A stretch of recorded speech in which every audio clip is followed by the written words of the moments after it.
देखिए, चीन में कोरोना से मची तबाही के बाद देश पूरी तरह अलर्ट मोड पर है, सतर्क में है। आगे बढ़ने से पहले आपको हम बता दें कि चीन में कहर बरपाने वाला BF7 वेरिएंट इतना खतरनाक क्यों है, आपको बताएंगे। लेकिन पहले आंकड़ों पर नजर डाल लीजिए।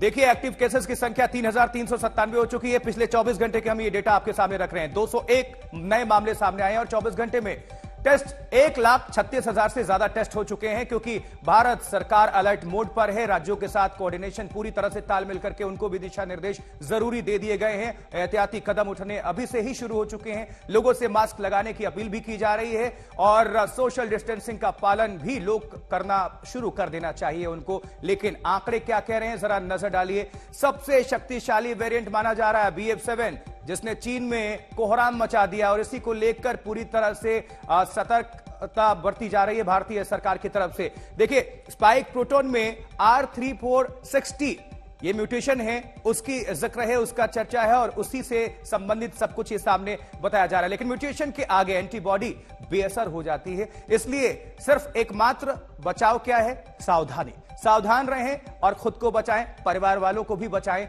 इसके पहले तमाम टीका आ चुका है, अब नेजल वैक्सीन को भी मंजूरी मिल चुकी है। इसके बारे में भी अपडेट आपको हम पहुंचाएंगे।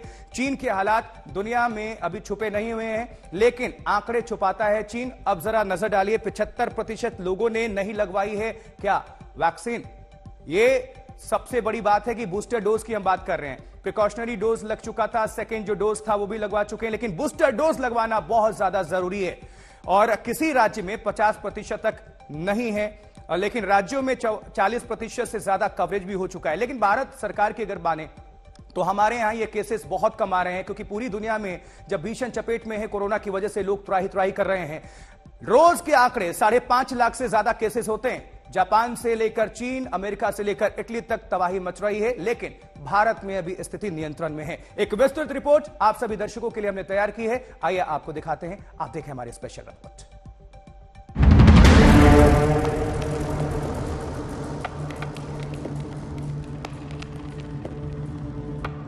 क्रिसमस से पहले कोरोना का खौफ, नए साल पर फिर महामारी की मुसीबत। चीन में कोरोना का कहर, भारत में डर।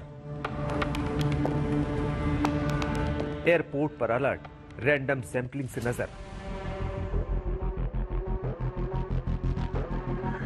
दिल्ली एयरपोर्ट, मुंबई एयरपोर्ट या फिर देश के किसी भी एयरपोर्ट पर विशेष मेडिकल टीमें मुस्तैद हो चुकी हैं।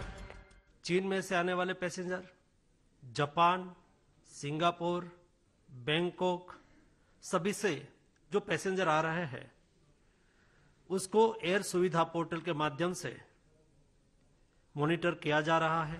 चीन से जो चेतावनी आई है उसी से निपटने की तैयारी। कोरोना को रोकने के लिए विदेश से लौट रहे यात्रियों की रैंडम सैंपलिंग की जा रही है, ताकि देश सेफ रहे। विश्व में बढ़ते कोविड आंकड़ों को देखते हुए भारत में भी कई ऐसे प्रोटोकॉल्स इंप्लीमेंट किए जा रहे हैं ताकि कोविड सर्ज से बचा जा सके। और इसी के तहत आज से दिल्ली के अंतर्राष्ट्रीय एयरपोर्ट में अराइवल पे रैंडम टेस्टिंग शुरू हो रहा है।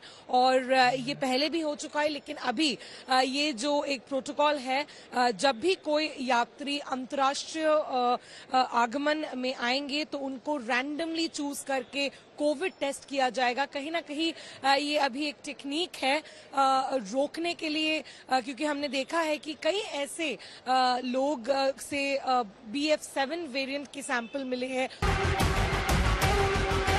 2 दिन पहले ही प्रधानमंत्री मोदी ने रिव्यू मीटिंग की। उसी अहम बैठक के बाद तय हुआ कि तमाम एयरपोर्ट पर रैंडम सैंपलिंग की जाएगी। इसके तहत विदेश से लौटने वालों में से 2% लोगों के रैंडम सैंपल लिए जा रहे हैं। विश्व भर में बढ़ते कोविड केसेस को देखते हुए मुंबई इंटरनेशनल एयरपोर्ट ने भी ऐसा कहा है कि आज से जो 2% लोग हैं जो मुंबई में आ रहे इंटरनेशनल फ्लायर्स, उनकी रैंडम टेस्टिंग की जाएगी। उनकी RT-PCR टेस्ट की जाएगी, जो कि बिल्कुल मुफ्त में है मुंबई अंतर्राष्ट्रीय एयरपोर्ट पर। और जो ये रैंडम पैसेंजर्स है, एयरलाइंस वाले ही स्वयं उन्हें आइडेंटिफाई करेंगे और उन्हें टेस्ट लेने के लिए कहेंगे। ये बढ़ते कोविड केसेस है, फिलहाल मुंबई में काफी ज्यादा केसेस नहीं है, लेकिन धीरे धीरे वो बढ़ते हुए दिख रहे हैं। महाराष्ट्र के स्वास्थ्य मंत्री ने भी कहा है कि डरने की कोई बात नहीं है और ऐसा कहीं सार्वजनिक जगहों पर सिर्फ मास्क पहनना चाहिए। इस रैंडम सैंपलिंग के मायने क्या हैं, आपको बताते हैं।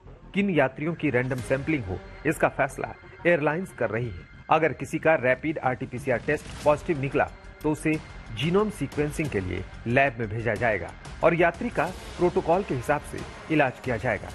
पॉजिटिव पाए जाने वाली यात्रियों को आइसोलेट भी करने की तैयारी है। लखनऊ के चौधरी चरण सिंह एयरपोर्ट के जो इंटरनेशनल टर्मिनल है वहां पर मौजूद हैं।